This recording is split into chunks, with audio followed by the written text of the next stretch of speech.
Jay Jagannath welcome to new video blog. ଆପଣ ମାନଙ୍କୁ ସ୍ୱାଗତ। ଆଶା କରୁଛି ଆପଣ ମାନେ ସମସ୍ତେ ଭଲରେ ଥିବେ।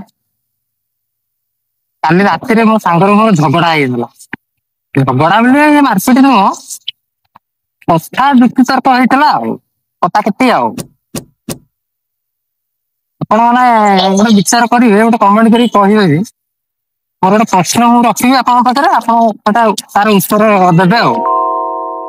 ମହାପ୍ରଭୁ ଶ୍ରୀ ଜଗନ୍ନାଥଙ୍କର ଖଣ୍ଡୁଆ ପାଟ କେଉଁମାନେ ଧାରଣ କରିପାରିବେ?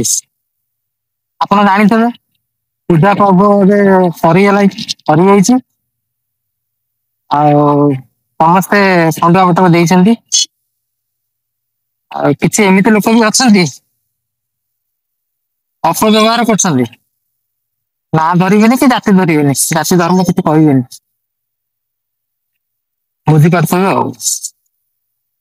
ତେଣୁକରି ସାଙ୍ଗ ଟା କହିଲା ଖଣ୍ଡୁଆ ପାଟ ତ ସମସ୍ତେ ପିନ୍ଧି ପାରିବେ। ମୁଁ କହିଲି ସମସ୍ତଙ୍କୁ ତୁଳନା କରନି। ଏମିତି କେତେଟା ଅଛନ୍ତି ସେ ଧାରଣ କରିପାରିବେ ନାହିଁ।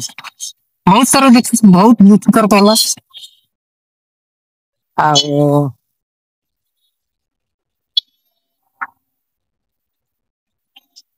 ହଁ କହିବି।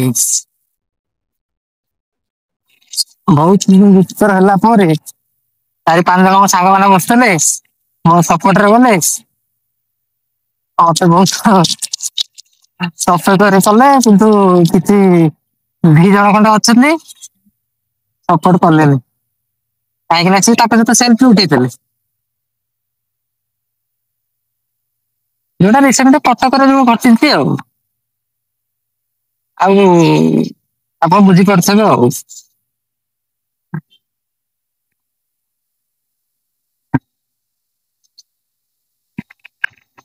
ବହୁତ ଯୁକ୍ତିତର ହେଲା ପରେ ତାପରେ ପୁଣି ଆମେ କଥାବାର୍ତ୍ତା କଣ ହେଲୁ। ପୁଣି ହଉଛି ଆମେ ରଗାରଗି ହେଇକି ସେ ତା ବାଟରେ ମୁଁ ମୋ ବାଟରେ, ସେମିତି କିଛି ନାହିଁ। କଥା ହେଲୁ ଖଣ୍ଡୁଆ ପାଟଟା ଆଜ୍ଞା କଣ ସମସ୍ତେ ପିନ୍ଧିପାରିବେ କି ଧାରଣ କରିପାରିବେ? ଏଇ କଥାଟା କହିଦେଲି ବୋଲି ତାକୁ ବହୁତ ବାଧିଲା।